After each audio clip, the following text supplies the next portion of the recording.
जय श्री कृष्ण। नमस्कार। श्रीमद् भगवद गीता के अध्ययन की श्रृंखला में 90वें अध्याय राज विद्या राज गुह्य योग के आज के सत्र में सभी साध्यायियों का स्वागत एवं अभिवादन। ओमकार के नाद के साथ प्रार्थना करेंगे।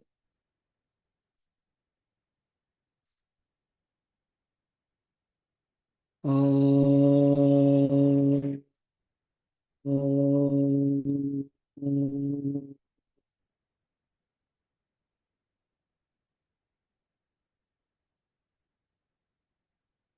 ओम,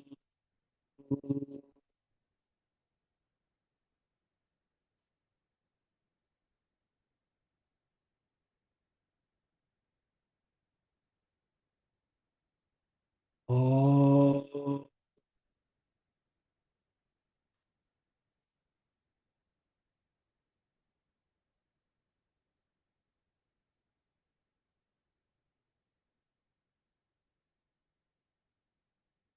वक्रतुंड महाकाय सूर्यकोटि समप्रभ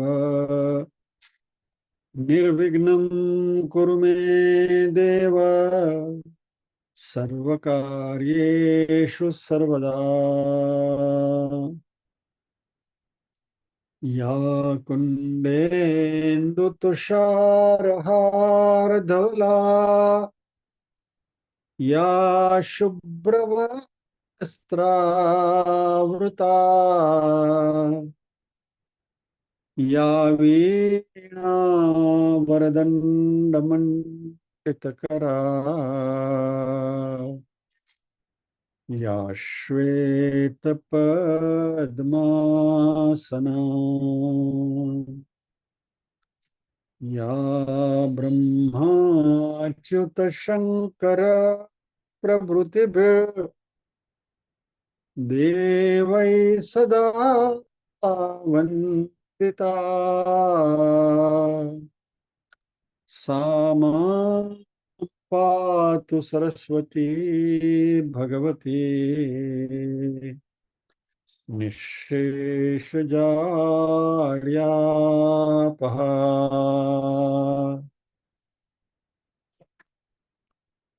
वसुदेवसुतं देवं कंसचाणूरमर्दनम्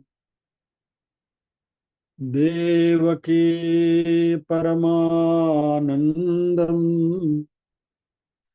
कृष्णं ते जगद्गुरुम्। ॐ सहना भवतु सहनौ भुनक्तु सह वीर्यं करवावहै तेजस्विनावधीतमस्तु मा विद्विषावहै।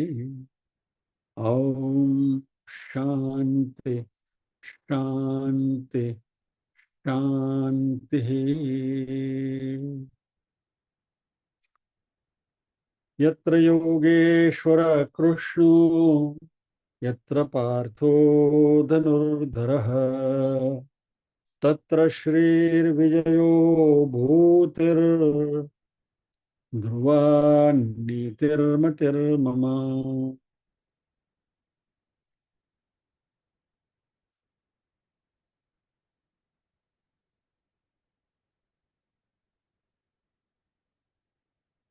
शैला बिन की आवाज यदि ठीक है तो पारायण करेंगे।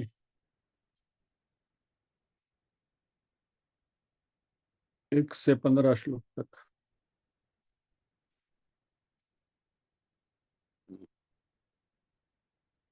शैला शैला बेन अनम्यूट करो। जय श्री कृष्ण। जय श्री कृष्ण। अवाज बराबर छे? हाँ, बेटर से। टीटीएम 1 से 15। 1 से 15। ओके। ओम श्री परमात्मने नमः। अथ नवमोऽध्यायः। राजविद्या राजगुह्ययोगः। श्री भगवाच इदं ते गुह्यतमं प्रवक्ष्याम्यनसूयवे ज्ञानं विज्ञानसहितं यज्ञात्वा मोक्ष्यसे शुभात् राजविद्या राजगुह्यं पवित्रमिदमुत्तमम् प्रत्यक्षावगमं धर्म्यं सुसुखं कर्तुमव्ययम् अश्रद्धधानाः पुरुषा धर्मस्यास्य परन्तप अप्राप्य मां निवर्तन्ते मृत्युसंसारवर्त्मनि मया ततमिदं सर्वं जगदव्यक्तमूर्तिना मत्स्थानि सर्वभूतानि न चाहं तेष्वस्थितः न च मत्स्थानि भूतानि पश्य मे योगमैश्वरम् भूतभृन्न च भूतस्थो ममात्मा भूतभावनः यथाकाशस्थितो नित्यं वायुः सर्वत्र गो महान् तथा सर्वाणि भूतानि मत्स्थानीत्युपधारय सर्वभूतानि कौन्तेय प्रकृतिं यान्ति मामिकाम् कल्पक्षये पुनस्तानि कल्पादौ विसृजाम्यहम् प्रकृतिं स्वामवष्टभ्य विसृजामि पुनः पुनः भूतग्राममिमं कृत्स्नमवशं प्रकृतेर्वशात् न च मां तानि कर्माणि निबध्नन्ति धनञ्जय उदासीनवदासीन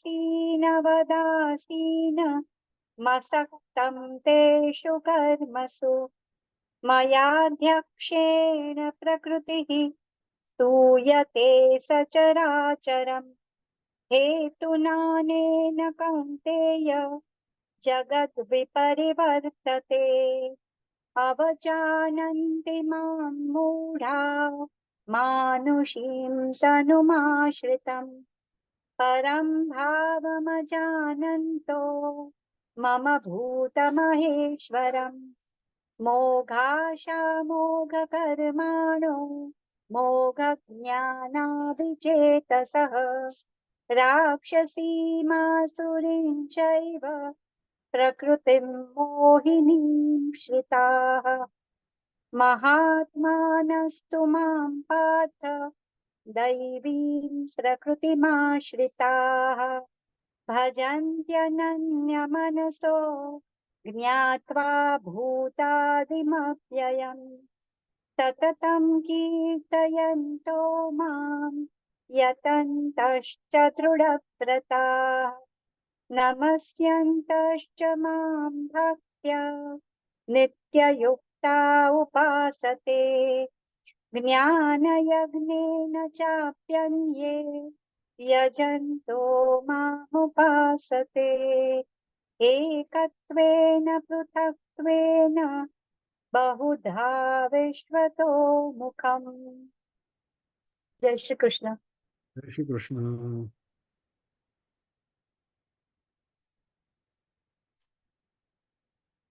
अहं क्रतुरहं यज्ञ स्वदाहमहमौषधम् मन्त्रोऽहमहमेवाज्य महमग्निरहं हुतम् पिताहमस्य जगतो माता धाता पितामहः वेद्यं पवित्रमोङ्कार ऋक्साम यजुरेव च गतिर्भर्ता प्रभुः साक्षी निवासः शरणं सुहृत् प्रभव प्रलयस्थानं निदानं बीजमव्ययम् तपाम्यहमहं वर्षं निगृह्णाम्युत्सृजामि च अमृतं चैव मृत्युश्च सदसच्चाहमर्जुन त्रैविद्या मां सोमपापूतपापा यज्ञैरिष्ट्वा स्वर्गतिं प्रार्थयन्ते हे पुण्यमासाद्य सुरेन्द्रलोकमश्नन्ति दिव्यान् दिवि देव भोगान् एतं भुक्त्वा स्वर्गलोकं विशालम् क्षीणे पुण्ये मर्त्यलोकं विशन्ति एवं त्रैधर्ममनुप्रपन्ना गतागतं कामकामा लभन्ते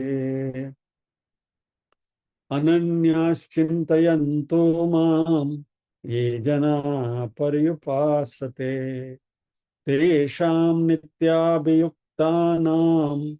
योगक्षेमं वहाम्यहम्।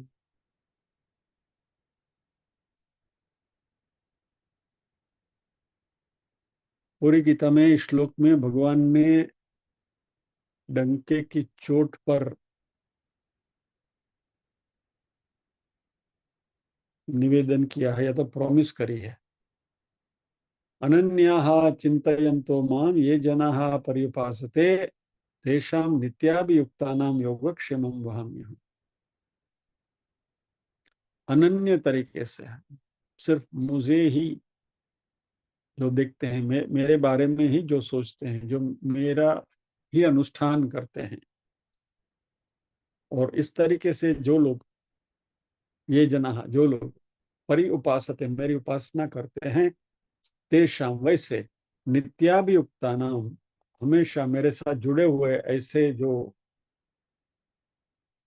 मेरे भक्त हैं, उनका योगक्षेमम वहाम्यहम्। उनका योग और उनका क्षेम मैं स्वयं लेकर जाता हूँ। और इसमें प्लूरल का यूज किया गया है, बहुवचन का। ये जनाः तेषां नित्याभियुक्ता नाम, तो ऐसे कई भगवान के भक्त हैं जिनके बारे में भगवान सतत चिंतित है, सतत जागरूक है, और उनके योगक्षेम की रक्षा करने के लिए भगवान सतत तत्पर रहते हैं। गत सत्र में हमने एक बात करी थी,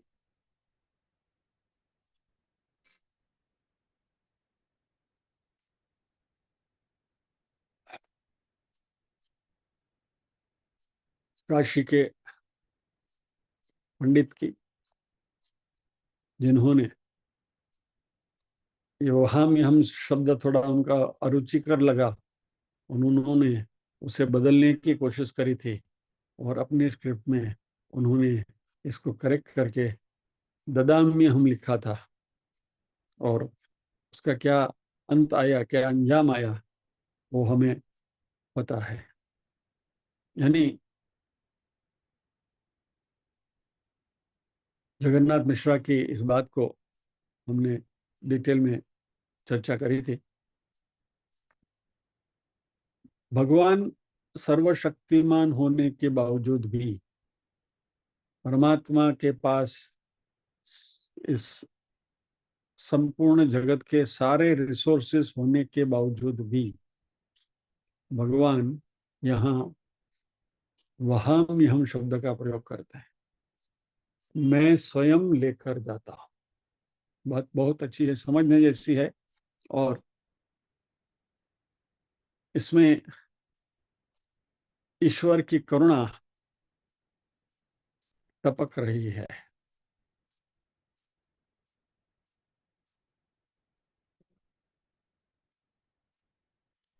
निष्काम भाव से परमात्मा की उपासना करनी।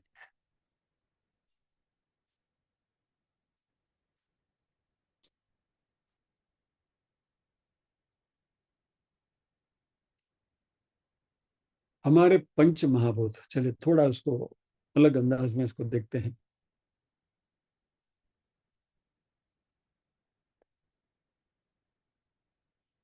आकाश, वायु, अग्नि, जल, पृथ्वी। बराबर। पृथ्वी से जैसे आप ऊपर चलो तो पृथ्वी घन तत्व है, जड़ तत्व है।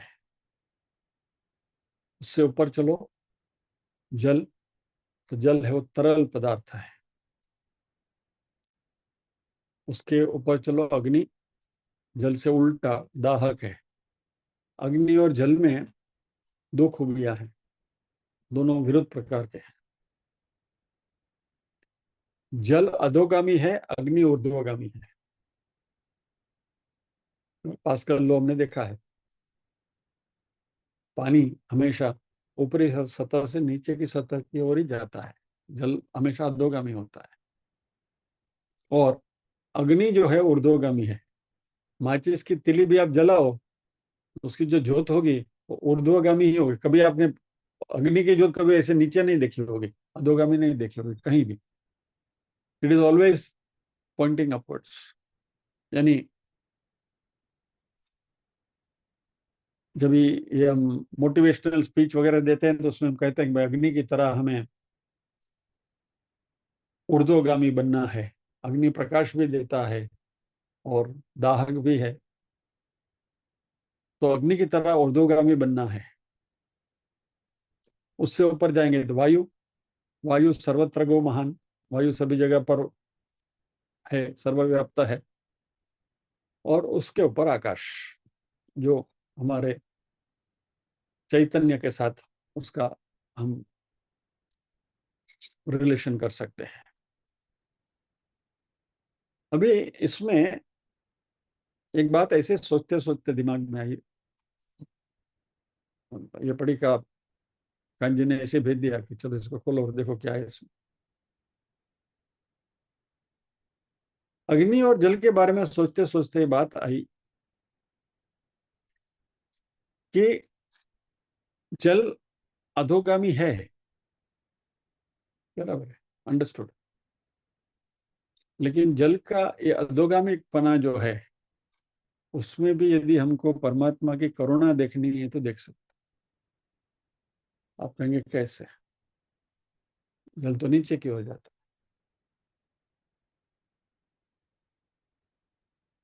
बादल जब भी बरसता है तो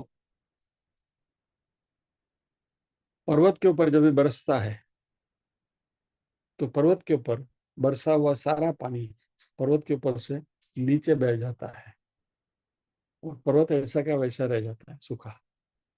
बराबर, this is common thing. Rainfall from the mountain और नीचे आ जाता है। लेकिन वही पानी जब ये नीचे है, सरोवर है या तो गड्ढा है, कहीं भी जाता है तो उस सरोवर को या तो उस गड्ढे को भर देता है।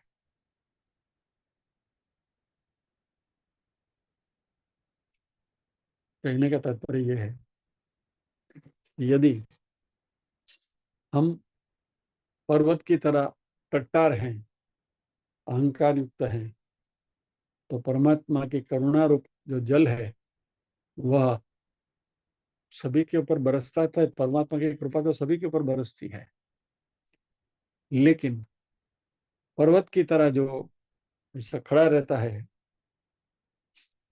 तो जल उसके ऊपर से गिर के नीचे उतर जाता है। और जो खड्डा, छोटा सा गड्ढा, लेकिन जिसने अपने आप को तैयार रखा है रिसेप्टिव मोड, अपने अहंकार को नीचे दबाकर परमात्मा के इंतजार में, तो जल आकर पूरे गड्ढे को भर देता है। और परमात्मा की कृपा इस तरीके से हमें पूरा छलोछल भर देती है। और वो हमारे योग और क्षेम की, परमात्मा कहते हैं कि खबरदारी रखते हैं।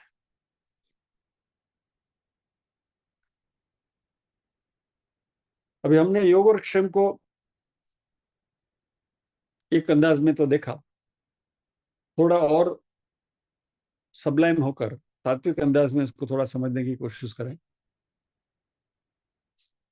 योग का अर्थ है, युज धातु से योग बना है, हमें मालूम है, यानी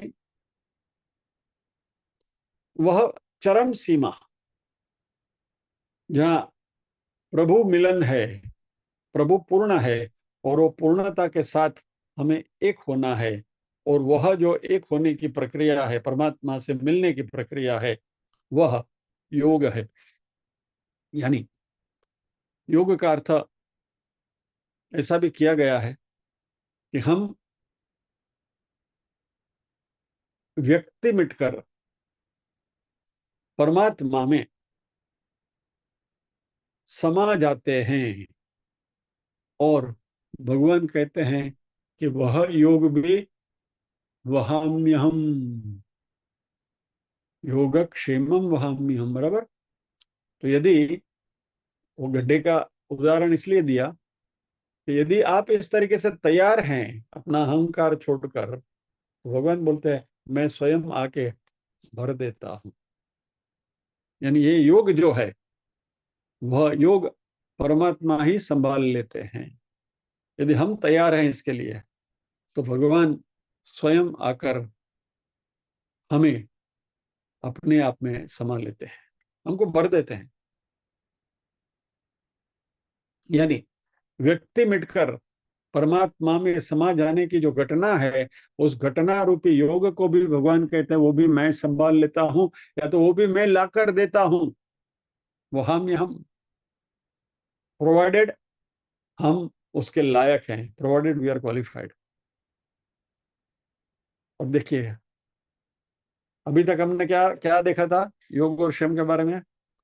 योग यानी अप्राप्य वस्तु प्राप्त करा देना, और क्षेम यानी जो प्राप्त हुई वस्तु है उसको हमारे पास रहे, उसका इंतजाम करना, बराबर। ये योग और क्षेम का अर्थ हमने अभी तक देखा, और नॉर्मली सभी जगह पर हम यही अर्थ पढ़ेंगे। लेकिन एक अनूठा अर्थ दूसरा भी है हमारे सामने। पहला ये योग जैसे आपको बताया गया कि परमात्मा से मिलन की जो प्रक्रिया है, और यदि हम अधिकारी हैं उसके लिए, तो भगवान कहते हैं कि उस योग की प्रक्रिया भी मैं लेकर आता हूं तुम्हारे पास, जैसे अहल्या के पास राम गए थे, बराबर। विभीषण के पास हनुमान जी गए थे, राम भी गए थे, वगैरह वगैरह बहुत सारे उदाहरण हैं। प्रहलाद के पास भगवान नृसिंह रूप धारण करके आए थे। यानी जो भी अधिकारी भक्त हैं उनके पास परमात्मा कहते हैं कि उनसे मिलने की जो प्रक्रिया है, वो प्रक्रिया भी घटित हो, उसमें भी I take the initiative. Gajendra Moksha की कहानी सुनिए, वहां भी गजेंद्र के पास भगवान स्वयं गए थे, बराबर, गरुड़ारूढ़ होकर। बहुत सारी कथाएं हैं हमारे पुराणों में। तो ये वहां भी हम शब्द जो है, भगवान बोलते हैं मैं स्वयं जाता हूं लेकर, और उनका योग बने मेरे साथ, उसके लिए भी मैं हमेशा प्रयत्नशील रहता हूं, और वो योग मैं करा देता हूं, वहाम्यहम। और उसके साथ भगवान ने क्षेम शब्द को जोड़ा। यहां क्षेम शब्द का अर्थ इस संदर्भ में ऐसा हम ले सकते हैं कि जब तक योग न घटे, जब तक परमात्मा के साथ हमारा मिलन न हो, जब तक यह जीवात्मा रूपी जो चैतन्य है वो परम चैतन्य के साथ घुल मिल न जाए, तब तक जो भी जरूरी हो, anything that is needed for this phenomenon to occur, क्षेम, भगवान कहते हैं मैं लेकर जाता हूं, आई कैरी इट। कैसे? यदि तन से हमें सशक्त रहना है, या तो तन से हमारी जरूरत हो, शरीर की जरूरत हो, तो भगवान उस प्रकार का शरीर देते हैं। भगवान कहते हैं ऐसे शरीर में संभाल लूंगा। अगर भोजन की जरूरत है तो भगवान कहते हैं मैं भोजन ला कर दूंगा। अगर श्वास की जरूरत है तो श्वास को भगवान कहते हैं कि मैं संभाल लूंगा, will give you that longevity. जब तक ये मिलन की घटना नहीं घटती, उससे पहले भगवान से मिलने के लिए जो जो आवश्यकताएं हैं, और सभी आवश्यकता भगवान कहते हैं कि मैं संभाल लेता हूं, मैं स्वयं लेकर जाता हूं, और यह है क्षेम।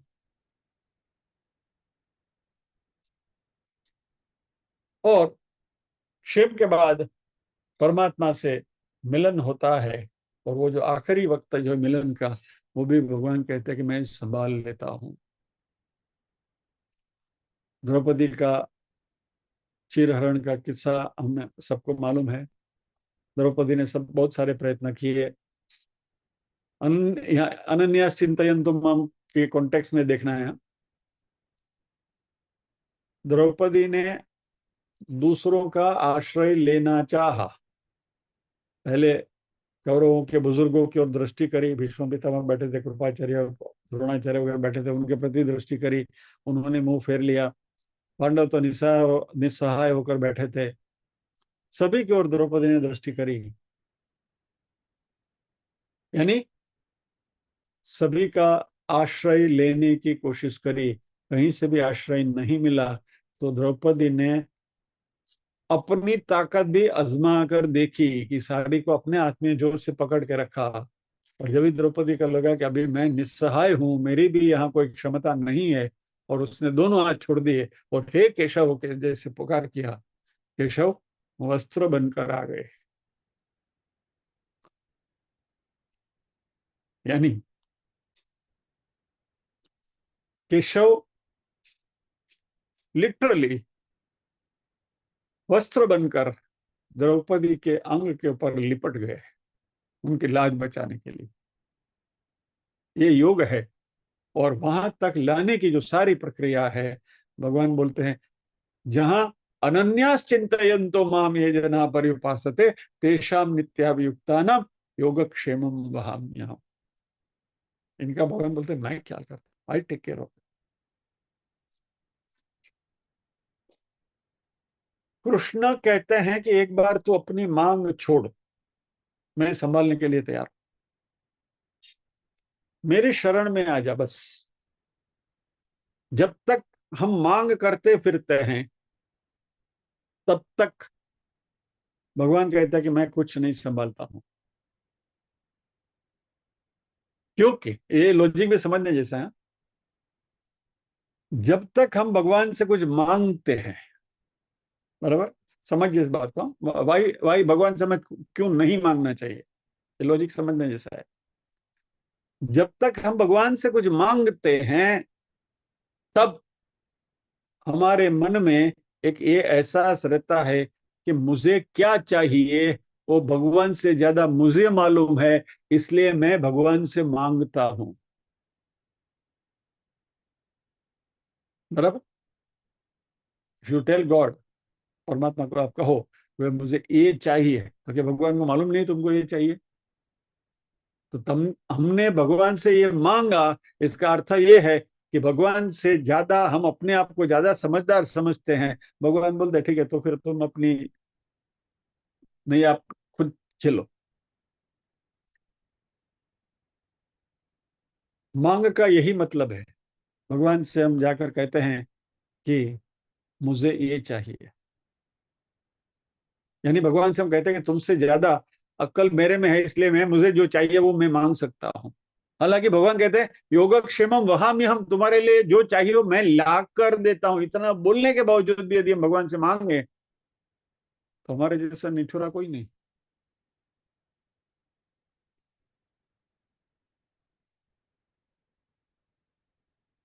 कई बार ये बात बार बार हम करते हैं, वाई मी, भगवान क्या न्याय न्याय युक्त है, न्याय संगत है क्या, मुझे ही क्यों ऐसा हुआ? मैंने जिंदगी में किसी को कुछ पीड़ा नहीं दी, कुछ नहीं दिया, और ये दर्द मुझे क्यों हुआ, ऐसी बीमारी मुझे ही क्यों आई? क्या, यानी भगवान ने मेरे ऊपर अन्याय किया है।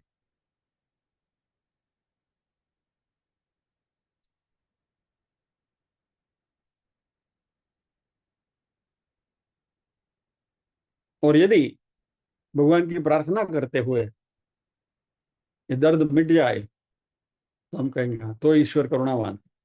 अभी तक भगवान की करुणा दिखती नहीं थी और अभी दिखने लगी।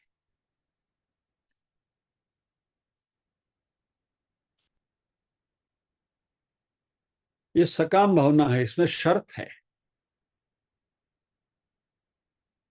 और जो निष्काम भक्त है वो परमात्मा से कहेगा कि जो भी मुझे मिला है, जो भी तूने दिया है, मैं उसे संतुष्ट हूं, मेरा उसमें आनंद है।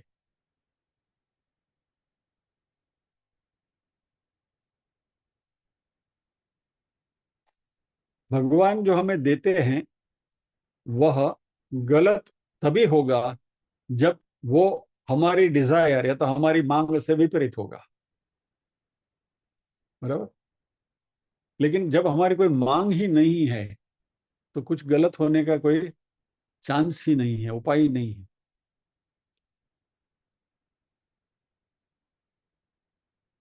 तो इसलिए कृष्ण कहते हैं कि अनन्यास चिंतयन्तो माम, जो मेरे ऊपर सब कुछ छोड़ देता है उसको मैं संभाल लेता हूं, और जो मुझ पर छोड़ता नहीं उसको खुद ही संभलना पड़ता है।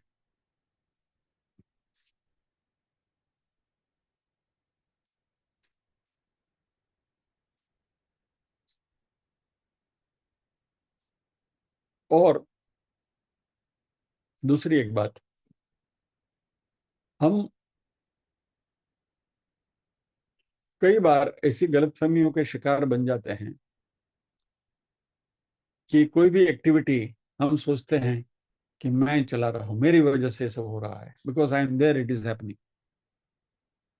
क्या?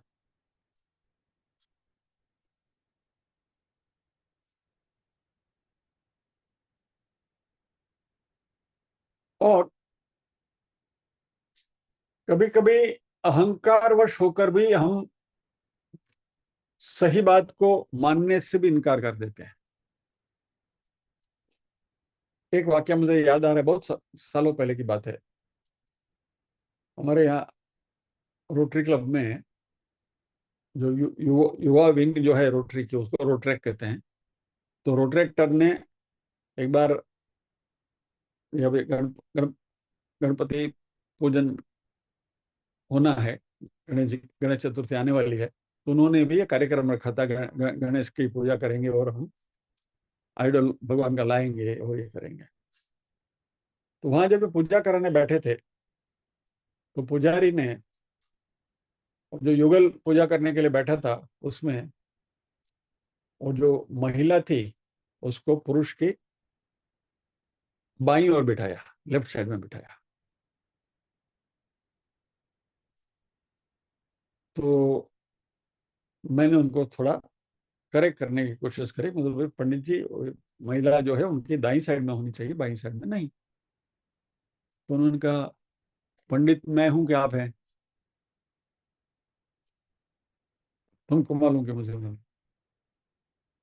बोला ठीक है, तो अगर आपको जैसे ठीक लगे करिए। अभी ये अक्ल मुझे कैसे आई थी वो भी मैं आपको बताता हूँ, क्योंकि ये गलती मैंने करी थी। मेरे एक मित्र हैं, उनकी बेटी का विशाल यानी वागदान मैंने करवाया था, एज ए प्रीस्ट। पूरी विधि मैंने करवाई थी। ऐसे आवा 3 विशाल में करेला છે ને, ત્રણે સુખી છે।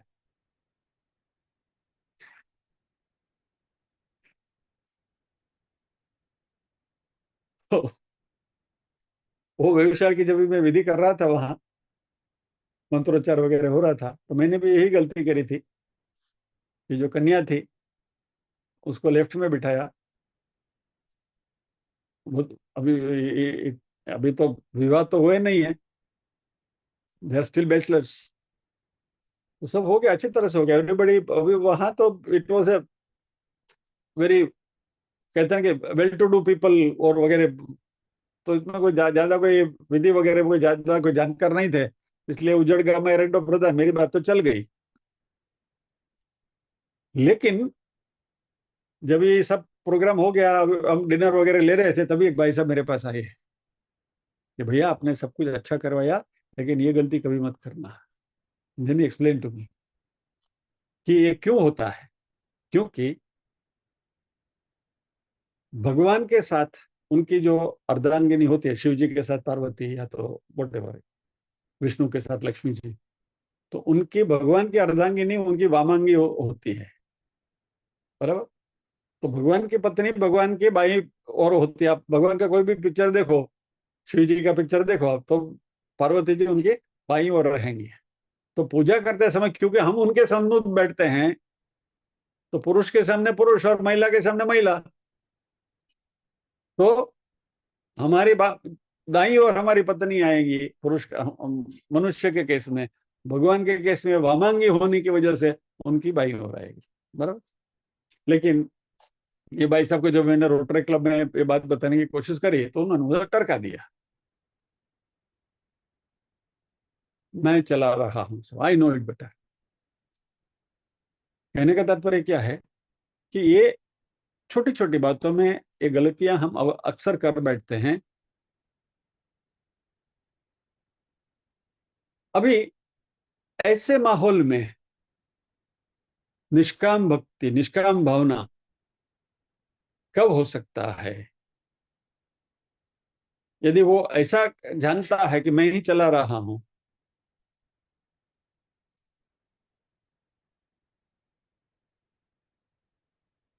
तो एक बात हम समझ कर चलें हमेशा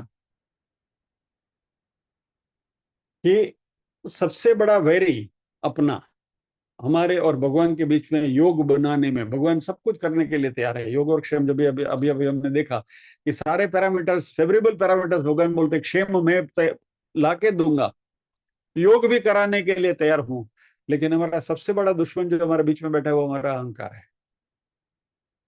जब तक वो अहंकार है तब तक वो योग होने नहीं देगा, वो अहंकार।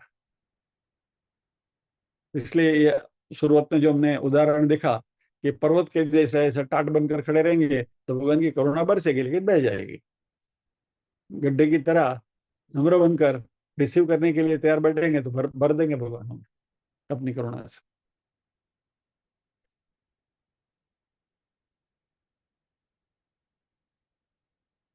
दो उदाहरण इस बात को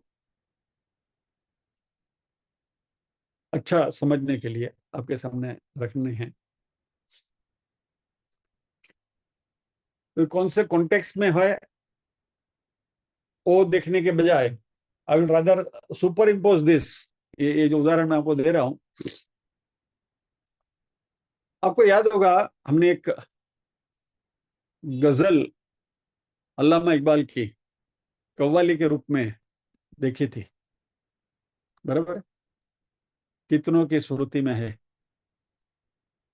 कभी ये हकीकत मुंतजर नजर आ लिबास मजाज में कि हजारों सजदे तड़प रहे कि मेरी जमीन नयाज में कभी ए हकीकत मुंतजर।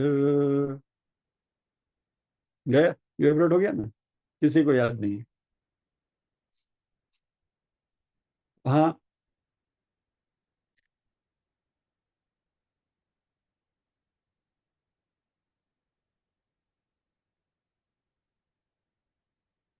न वो गजनवी में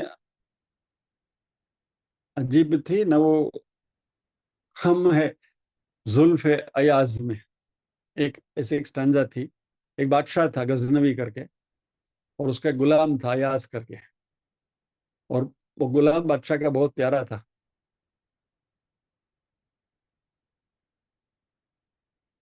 ये बात हमने लास्ट ईयर जन्माष्टमी यानी कि कृष्ण प्रागट्य के उत्सव की जब चर्चा हुई थी तभी करी थी, 1 साल हो गया। संक्षेप में कह देता हूं, वो गुलाम बादशाह का बहुत प्रिय था और बादशाह का उसके ऊपर बेतहा प्रेम था। लेकिन दरबारियों को उससे ईर्ष्या होती थी कि बादशाह का इसके ऊपर इतना प्रेम क्यों है। तो उन्होंने एक हवा चलाई कि ये जो गुलाम है अयाज नाम का, वो बिल्कुल बुद्धू है, उसमें अक्ल नहीं है, और बादशाह खामोखा उसको ज्यादा इंपॉर्टेंस देते हैं, वगैरह वगैरह वगैरह। एक बार बादशाह ने उसकी परीक्षा करना चाहा, और नॉर्मली उनका सिलसिला था कि बादशाह सिंहासन पर बैठते थे और वो जो गुलाम उनका जो है अयाज करके वो गजनवी की बाजू में बैठता था, और गजनवी उसके सर के बाल के ऊपर ऐसा ऐसा हाथ फिराते, उसके घुंघराले बाल थे तो उसमें वो अपनी उंगलियां फिराते रहते बादशाह। ये उनका नित्य क्रम था। तो बादशाह ने एक बार ऐलान फरमाया कि आज ही वांटेड टू, इसके अयाज की परीक्षा करना चाहते थे बादशाह गुलाम की, कि वो रियली बुद्धू है कि इज इंटेलिजेंट। तो बादशाह ने फरमान किया कि आज के दिन महल के सभी दरवाजे खोल दिए जाएंगे, और महल में जो भी चीज जिसको भी चाहिए ले जा सकते हैं। Anything that you want you can come and pick it up. लोगों को तो यही चाहिए ना, वो आए लोग दर दर दर दर करके। और बादशाह ने भी कहा कि आप नहीं ले जा, कोई बड़ी वस्तु है, मान लीजिए कोई बड़ा टेबल है, कोई पियानो पड़ा है, कोई बड़ी चीज है, आप नहीं ले जा सकते हैं, आप अपना हाथ उसके ऊपर रख दिए, वो चीज आपकी हो गई। यू कैन रिजर्व इट, कि भैया ये कबाट है मेरा है, चलो हाथ रख दिया, मेरा हो गया। तो लोग आए, बादशाह बैठे अपने सिंहासन के ऊपर, बाजू में वो गुलाम बैठा है और बादशाह उसके सर पे ऐसा ऐसा हाथ फिरा रहा है। गुलाम ने बादशाह से पूछा कि बादशाह, आपने जो ये प्रॉमिस किया है कि जिसको यहाँ से जो भी कुछ चाहिए, जहां भी जो हाथ रखेगा वो उसका है, ये फरमान आपका, आप बिल्कुल पालन करेंगे? बादशाह बोला हाँ बिल्कुल, लोग आ रहे हैं, सब ले जा रहे हैं, बादशाह का फरमान है। बोला अच्छा। थोड़ी देर तो अय्याज जो गुलाम है बैठा रहा, सोचा उसने, फिर एकदम खड़ा हो गया। खड़ा होकर उसने बादशाह के कंधे पर हाथ रखा और जोर से अनाउंसमेंट किया, लोगों सुन लो, बादशाह का फरमान है कि इस महल में जो भी व्यक्ति अपना हाथ जिसके ऊपर रखेगा, जहां रखेगा, वो उसका। मैंने मेरा हाथ बादशाह के ऊपर रखा है और बादशाह मेरे हो गए, इसलिए पूरी सल्तनत मेरी है, भाग जाओ सब यहां से।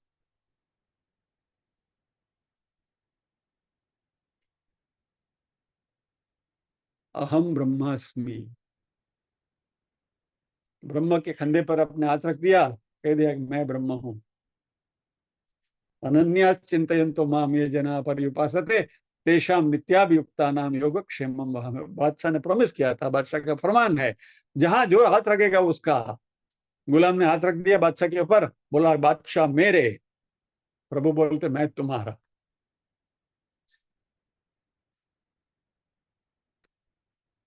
अभी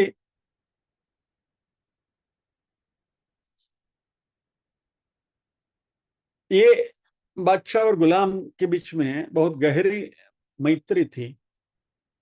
बादशाह अपनी बेगम से भी ज्यादा इसको प्यार करते थे। सम्राट जब भी कुछ भोजन करते थे तो पहले वो गुलाम को खिलाकर खुद खाते थे, इतना प्रेम था, और नॉट फॉर सेफ्टी पर्पस। ऐसे गलत मत समझना कि वो जो बड़े बड़े लोगों में जो डिप्लोमेटिक सर्कल में होता है ना, कि पहले वो जो कुक है उसको खिलाया जाता है और फिर मेन व्यक्ति खाता है, ऐसा नहीं। लेकिन बादशाह का इसके ऊपर, गुलाम के ऊपर इतना प्रेम था कि गुलाम को पहले खाना देते थे। एक बार घटना ऐसी घटी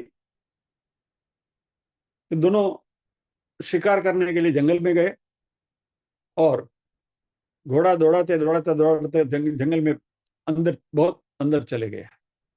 काफी हो गया, दोपहर हो गई, भूख लगी, बहुत परेशान थे। एक वृक्ष के पास जाकर वो रुके, और उस वृक्ष में एक ही फल था। वहां रुके, देखा एक ही फल है, बाकी आजू बाजू में कुछ नहीं था, वीरान सब झाड़ियां वगैरह थी, कांटे वगैरह। तो बादशाह ने वो फल को तोड़ा और सुनिए अब इसको, इस फल को उसने काटा, 4 भाग किए और एक हिस्सा उसने गुलाम को दिया।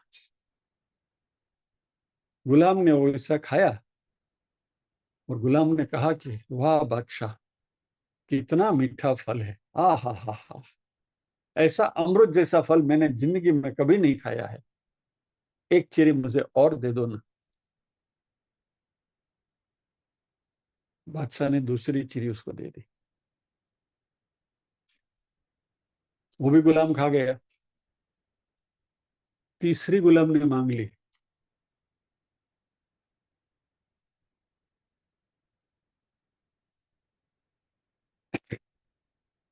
वो भी दे दी बादशाह ने। चौथी बची। गुलाम बोला, इतना मीठा फल है बादशाह, मुझे बहुत अच्छा लगता है, ये भी मुझे दे दो ना। बादशाह बोला, अभी तो तू हद कर रहा है यार, एक ही फल है और कोई फल यहाँ दिखते नहीं, हम दोनों भूखे हैं, 3 चीरी तू खा गया, अभी एक ही बची है, वो तो मुझे खाने दे। क्या? तो उसने, गुलाम ने बादशाह के हाथ से कुछ थोड़ा जबरदस्ती करके, थोड़ा ज्यादा प्रेम जताकर वो चीरी ले ली।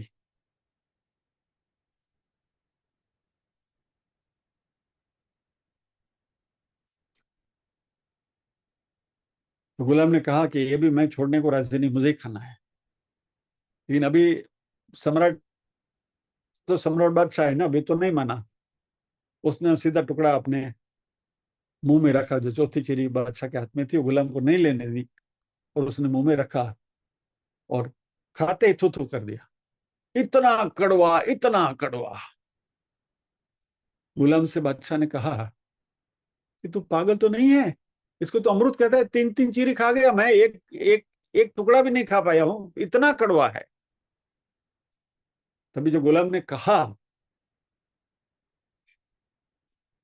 कि जिस जिस हाथ से सदा मीठे फल खाने को मिले, उसके जरा से कड़वे फल की शिकायत भी करनी, सारे जीवन के प्रेम के ऊपर पानी फेर देना है।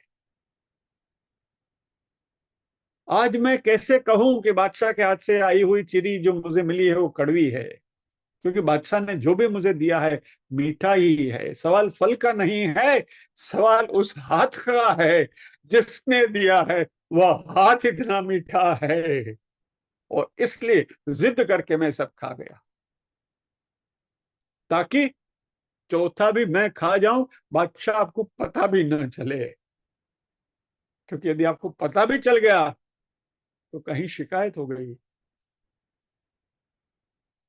जिंदगी भर जितना प्रेम आपने मुझे किया है, तो आपके हाथ से आई हुई कोई भी चीज कड़वी हो ही नहीं सकती, मीठी ही होती है, क्योंकि आपका हाथ मीठा है, मिठास आपके हाथ में है, फल की मिठास की बात नहीं है।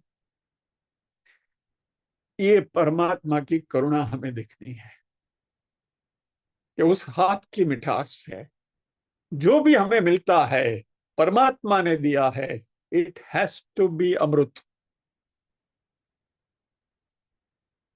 क्योंकि जरा से भी उसके बारे में मन में शंका हुई तो शिकायत हो गई, तो फिर ये अनन्या चिंतयन तो माम वाली जो कंडीशन है, वो कंडीशन फुलफिल नहीं होगी।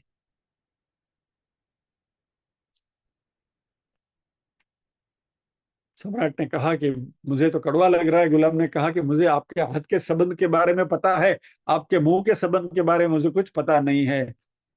जिस हाथ से आपने मुझे दिया है, उस हाथ से सब कुछ मुझे मीठा ही हो जाता है। यानी निष्काम भाव का जो अर्थ है, वो परमात्मा जो भी दे रहे हैं वो उन्हीं की अनुकंपा है, हमारी कोई मांग नहीं है। इवन वो कड़वा है वो भी हमें नहीं कहना है, यदि हो है तो भी।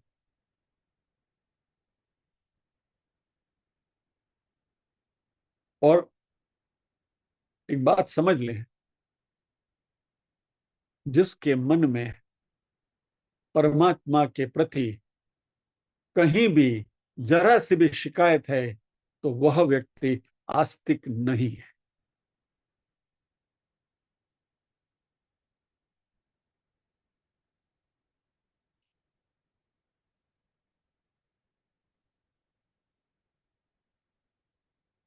आस्तिक का अर्थ यही हम कर सकते हैं कि यह जो अस्तित्व है पूरा परमात्मा का, जो दिया हुआ पूरा जो चैतन्य है, उसके प्रति मन में कोई शिकायत नहीं। आप ईश्वर का नाम लो तो भी चलेगा, नहीं लो तो भी चलेगा, क्या, लेकिन अस्तित्व के प्रति, जीवन के प्रति हमारी no complaints, thy will be done. ऐसा जो व्यक्ति है, उनके योगक्षेम की खबरदारी भगवान कहते हैं मैं रखता हूं, क्योंकि कोई शिकायत, कोई मांग नहीं है, कोई शिकायत नहीं है। और ऐसे व्यक्ति के लिए सारा जीवन आनंद उत्सव है। We are full of gratitude to our God. भगवान के प्रति हमारा अनुग्रह है कि प्रभु जो भी आप दे रहे हैं बस मीठा ही है, हमें इस हाथ की मिठास से संबंध है।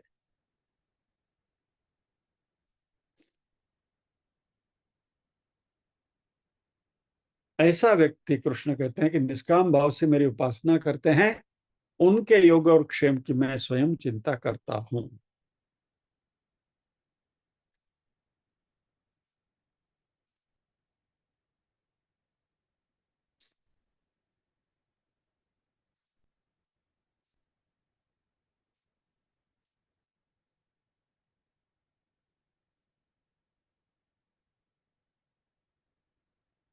एक दूसरी घटना है, वो इसी बादशाह और इसी गुलाम के संदर्भ में ही कह देता हूं।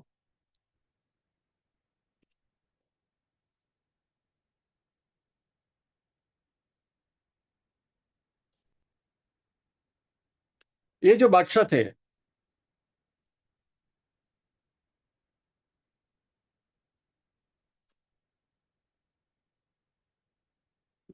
इस बादशाह की बात नहीं है, कोई दूसरे फकीर की बात है। गृहस्थाश्रमी फकीर थे, या तो कोई संत थे, गृहस्थाश्रमी थे। ये सब जो कहानियां मैं आपको बता रहा हूं, इस कहानी के पीछे जो संदेश है, वो संदेश को ही लेना है। कोई भी एग्जाम्पल जो है अपने हिसाब से परफेक्ट नहीं होता, उसका जो अर्क है वो अर्क को पकड़ने की कोशिश करिए।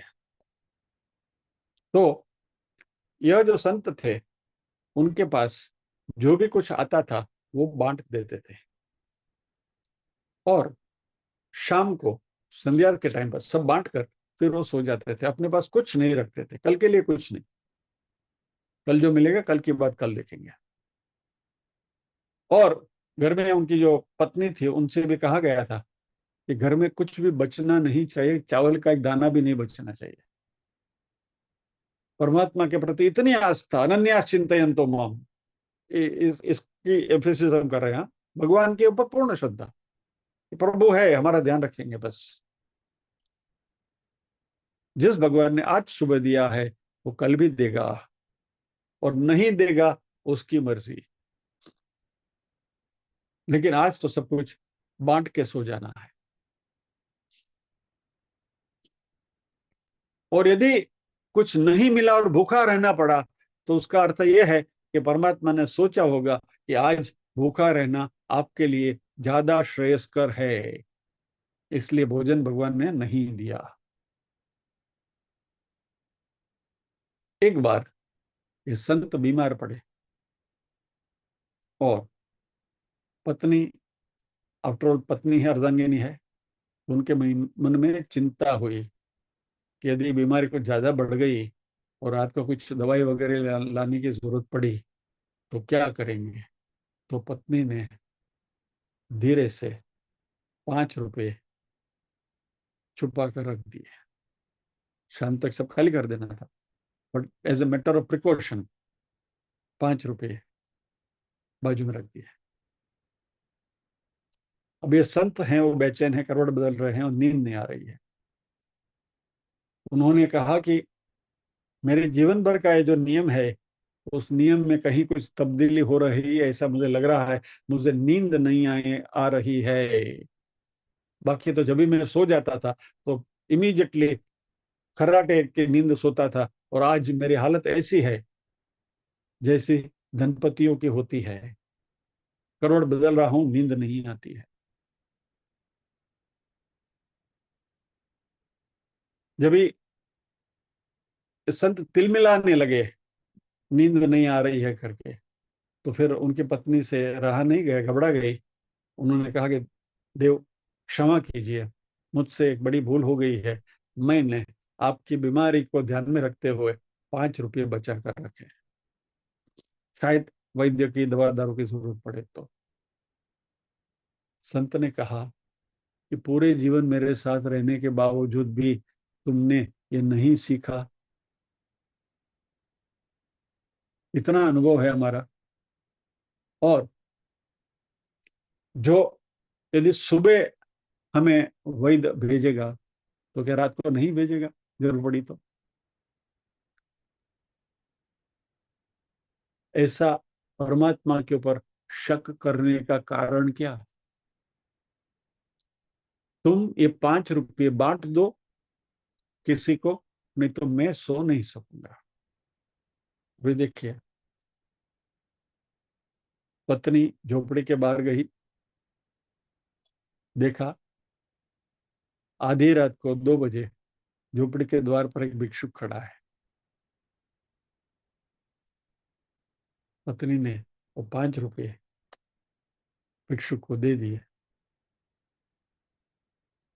अंदर गई।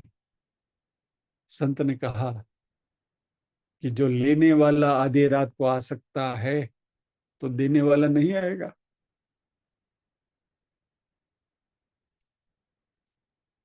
इस घनघोर अंधेरे में कोई दिखता नहीं है, वहां हमारी झोपड़ी के सामने तेरे 5 रुपये लेने के लिए आदमी आ गया ताकि मैं सो सकूं। परमात्मा की करुणा देखो उसमें। अनन्य चिंतयन्तो माम ये जना परिपासते तेषाम नित्याभियुक्तानाम। भिक्षुक भी आपके आंगने में आकर खड़ा कर दिया कि ले भाई, तुझे नींद नहीं आ रही है, ये 5 रुपये सब भी तो छुटकारा पाले और भी सो जा। ये परमात्मा की करुणा है।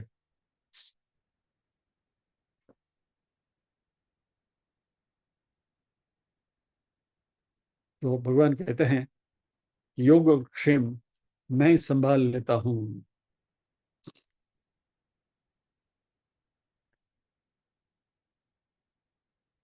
चलिए आज इतना ही, समय हो रहा है। ये श्लोक इतना अनूठा है, इतना अनूठा है, जितनी भी इसके पर चर्चा करे कम है। परमात्मा की मानो कि करुणा बरस रही है इस श्लोक के द्वारा, गदगदित हो जाते हैं। यानी समय हो रहा है, प्रार्थना करें।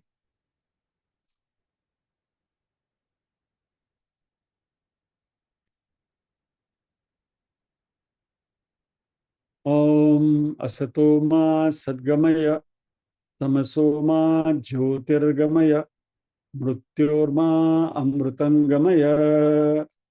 सर्वेषां स्वस्तिर्भवतु, सर्वेषां शान्तिर्भवतु, सर्वेषां मङ्गलं भवतु, सर्वेषां पूर्णं भवतु। लोका समस्ताः सुखिनो भवन्तु, लोका समस्ताः सुखिनो भवन्तु। नाहं कर्ता हरिः कर्ता, हरिः कर्ता हि केवलम्। ओम शांति शांति शांति। सभी के हृदय कमल में विराजमान परम कृपालु परमात्मा को वंदन करते हुए आज के सत्र को विराम देते हैं। अगले शनिवार फिर मिलेंगे, शायद इसी श्लोक के साथ। जय श्री कृष्ण।